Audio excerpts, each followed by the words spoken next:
তো hello' everyone যোৱাকালি এটা আমাৰ ফালৰ পৰা ইউটিউবত ভিডিঅ' দিয়া গৈছিল সেই ভিডিঅ'টোত ইণ্ডিয়ান অইল কৰ্পোৰেশ্যন লিমিটেড চমুকৈ IOCL ডিব্ৰুগড় আণ্ডাৰত হ'বলগীয়া 2024 বৰ্ষৰ BSc নাৰ্ছিঙৰ এডমিশ্যনৰ প্ৰচেছৰ বিষয়ে জনোৱা গৈছিল চ' আজিৰ এই ভিডিঅ'টোৰ জৰিয়তে IOCL ডিব্ৰুগড় আণ্ডাৰত যদি তোমালোকে GNM নাৰ্ছিং কোৰ্চ কৰিব বিচাৰা তাৰ বাবে তোমালোকৰ কি এলিজিবিলিটি ক্ৰাইটেৰিয়া লাগিব কিবা এক্সট্ৰাকৈ এক্সাম দিব লাগিব নেকি বা তোমালোকৰ এডমিশ্যনৰ প্ৰচেছ কেনেকুৱা হ'ব সিট কেপাচিটি কিমান আছে A to Z বস্তুখিনি আজিৰ এই ভিডিঅ'টোৰ জৰিয়তে কোৱা যাব চ' ভিডিঅ'টো প্ৰথমৰ পৰা শেষলৈ চাবা যাতে এই ভিডিঅ'টোৰ জৰিয়তে তোমালোকক যিমানখিনি বস্তু বুজাবলৈ ট্ৰাই কৰোঁ সেই বস্তুখিনি ভালদৰে বুজিবা ভিডিঅ'টা আৰম্ভণি কৰাৰ আগতে অনাগত দিনবোৰত যদি তোমালোকে এনেকুৱা ধৰণৰ আপডেটবোৰ বা ইনফৰমেশ্যন বা টাইম টু টাইম পাবলৈ বিচাৰা regarding medical course and engineering course then তোমালোকে এই চেনেলটো ছাবস্ক্ৰাইব কৰিবা লগতে বেল বটনটো তলত ছেট কৰি ৰাখিবা যাতে আহিবলগীয়া দিনৰ প্ৰত্যেকটো সৰু ডাঙৰ আপডেট তোমালোকে সকলোতকৈ আগত পাই থাকা চ' পোনপ্ৰথমতে ইয়াতে চাব পাৰা ইণ্ডিয়ান অইল কৰ্পোৰেশ্যন লিমিটেড এইটো IOCL হয় বহুতে কনফিউজ হয় IOCL এণ্ড অইলৰ মাজত IOCL এণ্ড অইল দুটা টোটেলি ডিফাৰেণ্ট বস্তু হয় IOCLটো হ'ল Indian oil corporation limited oil হ'ল অইল ইণ্ডিয়া লিমিটেড চ' সেইটোৰ কাৰণে আৰু সেম নহয় দুটাৰ বেলেগ বেলেগ হয় এই নোটিছখন 2024 বৰ্ষৰ মে' মাহৰ 23 তাৰিখে অফিচিয়েলি ৰিলিজ কৰিছে এই নোটিছখনত তোমালোকে ইয়াতে চাব পাৰা ক্লিয়াৰলি লিখা আছে অনলি ফিমেল কেণ্ডিডেট এলিজিবল হয় এই কোৰ্চটোত এডমিশ্যনৰ বাবে বহুত মেল কেণ্ডিডেটে ভাবে যে আমি এডমিশ্যন ল'ম but it's not possible only female কেণ্ডিডেটবিলাকে ইয়াতে এডমিশ্যন পাব চ' ইয়াৰ পিছত আছে যে GNM নাৰ্ছিং যিটো কোৰ্চ আছে এই কোৰ্চত টোটেল চিট কেপাচিটি কিমান আছে চ' ইয়াৰ টোটেল চিট কেপাচিটি আছে 30টা ইয়াৰে 30টাৰ ভিতৰত আনৰিজাৰ্ভৰ বাবে আছে 14টা EWSৰ বাবে আছে 3টা STৰ বাবে আছে 2টা ST হিলছৰ STৰ বাবে আছে তোমালোকৰ 3টা OBCৰ বাবে আছে 8টা চ' এই হিচাপত ইয়াতে কেটেগৰী ৱাইজ চিটটো ৰিজাৰ্ভ কৰি ৰখা গৈছে চ' ইয়াৰ পিছত আহিব যে কোৰ্চৰ ডিটেইলছ চ' এইটো এটা ফুল টাইম ৰেগুলাৰ কোৰ্চ হয় এই কোৰ্চটোৰ ডিউৰেশ্যন 3 বছৰ হয় BSc নাৰ্ছিঙৰ যোৱাকালি যিটো ডিউৰেশ্যন দিয়া গৈছিল সেইটো আছিল 4 ইয়াৰ কিন্তু GNMটো হ'ল 3 বছৰৰ চ' এইটোৱে আৰু ইয়াতে তোমালোকে চাব পাৰা মোড অফ এডমিশ্যন এণ্ড ৰিকগনাইজেশ্যন অৰ্থাৎ তোমালোকৰ এডমিশ্যন আৰু ৰিকগনাইজেশ্যনৰ যিটো মোড আছে সেইটো কি হ'ব ইয়াতে তোমালোকে চাব পাৰা minimum educational qualification selection process বুলি দিয়া আছে only female candidate are eligible for admission অৰ্থাৎ অনলি ফিমেল কেণ্ডিডেটবিলাকে ইয়াতে এডমিশ্যন ল'ব পাৰিব candidate shall have to apply online with GNM entrance examination GNMEE 2024 roll number and with total mark obtained in GNMEE 2024 the candidate will have be upload their following documents in AOSN online portal অৰ্থাৎ তোমালোকে যিটো 2024 বৰ্ষত হ'বলগীয়া SHUHSৰ আণ্ডাৰত GNM নাৰ্ছিঙৰ exam আছে সেই এক্সামটো দিব লাগিব ইয়াৰ বাবে আৰু বেলেগকৈ এইবাৰ এক্সট্ৰাকৈ এক্সাম কণ্ডাক্ট কৰা নাযায় লাষ্ট ইয়াৰ এক্সাম কণ্ডাক্ট কৰা গৈছিল বাট এইবাৰ ইয়াৰ বাবে এক্সট্ৰাকৈ এক্সাম কণ্ডাক্ট কৰা নাযায় SHUHSৰ আণ্ডাৰত যিটো 2024 বৰ্ষৰ জুলাই মাহৰ 14 তাৰিখে এণ্ট্ৰেন্স এক্সাম আছে সেই এণ্ট্ৰেন্স এক্সামৰ মাৰ্কৰ বেচিছত ইয়াতে তোমালোকে চিটটো পাবা চ' এইখিনি আছিল আৰু ইয়াতে তোমালোকৰ বিভিন্ন ধৰণৰ ইনফৰমেশ্যন দিয়া আছে ভকেশ্যনেল হওক বা কি ছাবজেক্ট লাগিব কি লাগিব সেই বিষয়ে চ' এইখিনি তোমালোকে নিজে এবাৰ ৰিড কৰি চালে গম পাবা চ' এই নোটিছখনৰ একেবাৰে ইম্পৰ্টেণ্ট পইণ্টটো হ'ল যে এজ লিমিট তোমালোকৰ মিনিমাম অৰ্থাৎ কমতকৈ কম 17 বছৰ হ'ব লাগিব আৰু বেছিতকৈ বেছি 35 বছৰ হ'ব লাগিব এইখিনিৰ ভিতৰত যদিও তোমালোকে আছা এজ হয় দেন তোমালোকে তেতিয়া এপ্লাই কৰিবৰ বাবে এলিজিবল চ' নেক্সট আহিব ST এণ্ড SCৰ বাবে 5 বছৰৰ এজ ৰিলেক্সেশ্যন আছে OBC NCLৰ বাবে 3 বছৰ এজ ৰিলেক্সেশ্যন আছে চ' আমাৰ যেতিয়া এপ্লাই কৰিবলৈ হ'ব অৰ্থাৎ যেতিয়া তোমালোকৰ অনলাইন এপ্লিকেশ্যন হ'ব এক্সাম যাব তাৰপিছত মাৰ্ক পাবা আৰু তোমালোকে AOSNত অনলাইন এপ্লাই কৰিব লাগিব মাৰ্কখিনি আপলোড কৰিব লাগিব দেন সেই সময়ত তোমালোকে কিছুমান ডকুমেণ্টছ বা কিছুমান চাৰ্টিফিকেট আপলোড কৰিব লাগিব ফৰ এক্সাম্পল ইয়াৰে ভিতৰত ফাৰ্ষ্ট আহে GNME স্ক'ৰ কাৰ্ড যিখন তোমালোকৰ ৰিলিজ কৰিব এনি আদাৰ চাৰ্টিফিকেট কিবা বেলেগ কোটাৰ পৰা যদি বিলং কৰা সেই কোটাৰ চাৰ্টিফিকেটখন লাগিব ইনকাম চাৰ্টিফিকেটখন লাগিব যিটো মষ্ট ইম্পৰ্টেণ্ট হয় ফাইনেন্সিয়েল ইয়াৰৰ আণ্ডাৰত হ'ব লাগিব আৰু ইছ্যু হ'ব লাগিব 2024 বৰ্ষৰ 4/1 মই ইয়াৰ আগত ভালকেইটা ভিডিঅ'ত কৈছোঁ যে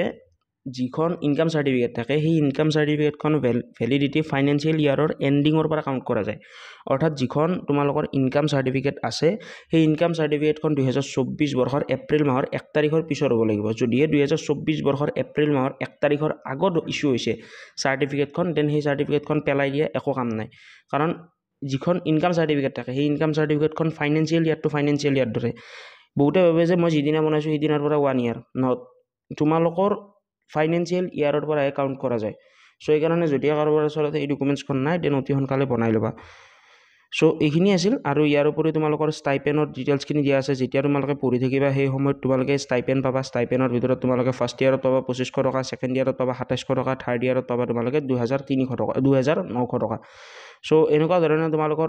অৰ্থাৎ ষ্টাইপেনো দিয়া যায় যিটো খুবেই ভাল হয় আৰু ইয়াতে তোমালোকৰ ক্লিয়াৰলি লিখি আছে চাবা ফ্ৰী হোষ্টেল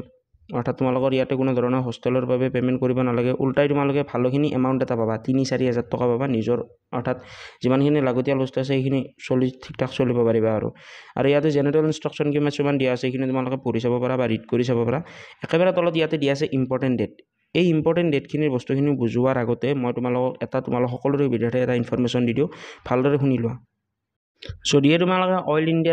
ইণ্ডিয়া লিমিটেড অথবা IOCLত বা এছ'চিয়েটছৰ আণ্ডাৰত হ'বলগীয়া এণ্ট্ৰেন্স এক্সামিনেশ্যনত এপিয়াৰ হ'বা দেন তেনেকুৱা ক্ষেত্ৰত তোমালোকে যদিহে প্ৰিপেৰেশ্যন কৰিব বিচাৰি আছা আৰু ভালদৰে প্ৰিপেৰেশ্যন কৰিবলৈ মন আছে দেন তেনেকুৱা ক্ষেত্ৰত তোমালোকে আমাৰ ক্ৰেছ কৰ্চটো এনৰলমেণ্ট কৰিব পাৰা এই ক্ৰেছ কৰ্চৰ ভিতৰত আমাৰ চিলেবাছত যিমানখিনি বস্তু থাকে for example general science English mathematics এই গোটেইখিনি বস্তু কভাৰ কৰোৱা যায় ইংলিছ এণ্ড আছামিজ বোথ মিডিয়ামত এই ক্ৰেছ কৰ্চৰ ভিতৰত আমাৰ ইনক্লুডিং থাকিব live class WhatsApp support exam strategy recorded classes PDF notes quizzes mock test weekly test doubt solving session previous year question paper so গোটেইখিনি বস্তু আমাৰ এই ক্ৰেছ কৰ্চটোৰ ভিতৰত কভাৰ থাকিব এই কৰ্চটোৰ ভ্যালিডিটি আপ টু এক্সামলৈ থাকিব যদিও তোমালোকে এই ক্ৰেছ কৰ্চটো এনৰোল কৰা then at the time of admission তোমালোকে যোনখন ষ্টেট গভৰ্ণমেণ্ট মেডিকেল কলেজত বা চিভিল হস্পিটেলত বা অইলত বা IOCLত চিট পাবা দেন সেই এডমিশ্যন লোৱাটো আমাৰ ফালৰ পৰা তোমালোকক ছাপোৰ্ট প্ৰভাইড কৰা যাব এই ক্ৰেছ কৰ্চটোৰ প্ৰাইচ খুব কম হয় বা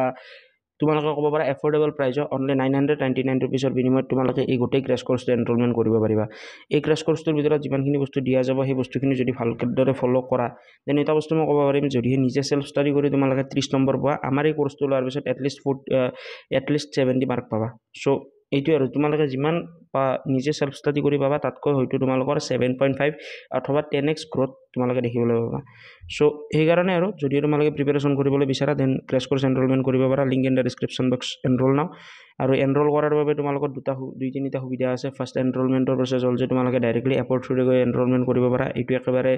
অকণমান হাৰ্ড ৱে হয় যদি তোমালোকে ইজি ৱে বিচাৰা দেন যিটো নাম্বাৰ তোমালোকৰ স্ক্ৰীনত শ্ব' হৈ আছে এই সেম নাম্বাৰত তোমালোকে যদি কিবা জানিব বিচাৰা ৰিগাৰ্ডিং ক্ৰেছ কৰ্চ বা crash course regarding anything then তোমালোকে এটা কাম কৰিব পাৰা যিটো নাম্বাৰ স্ক্ৰীনত শ্ব' হৈ আছে এই নাম্বাৰটোত হোৱাটছএপ বা কলৰ জৰিয়তে ক্ৰেছ কৰ্চ ৰিগাৰ্ডিং যিকোনো বস্তু সুধিব পাৰা বা কেনেকুৱা ধৰণে এনৰোলমেণ্ট কৰিব লাগিব সেই বিষয়ে যদি আকৌ বুজি পোৱা নাই দেন সেইখিনি বস্তু তোমালোকে জানিব পাৰিবা চ' যদিও তোমালোকে এতিয়ালৈ এনৰোলমেণ্ট কৰা নাই then link in the description box enrol নাও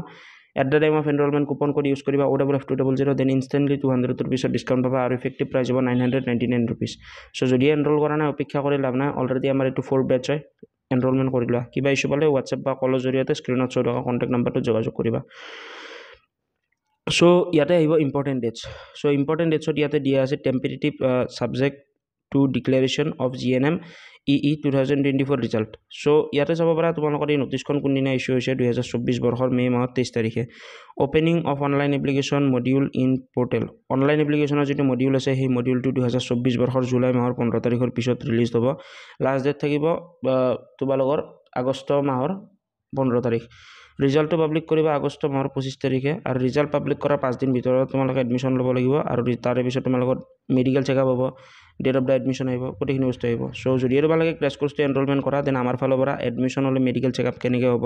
কি ভুল কৰিব নালাগিব গোটেইখিনি বস্তু প্ৰপাৰলি গাইডেঞ্চ কৰা যাব চ' যদি তোমালোকে এনৰোলমেণ্ট কৰা নাই link in the description box enrol নাও আজি এনৰোল কৰা ভালকৈ প্ৰিপেৰেশ্যন ষ্টাৰ্ট কৰা যদি কিবা ডিফিকাল্টি ফেচ কৰা দেন স্ক্ৰীনত শ্ব' থকা কণ্টেক্ট নাম্বাৰটোত at the time of enrolment তোমালোকে কণ্টেক্ট কৰিব পাৰা আমাৰ টিমৰ ফালৰ পৰা তোমালোকক গোটেইখিনি বস্তু বুজাই দিয়া যাব চ' আজিলৈ মানে জয় আই অসম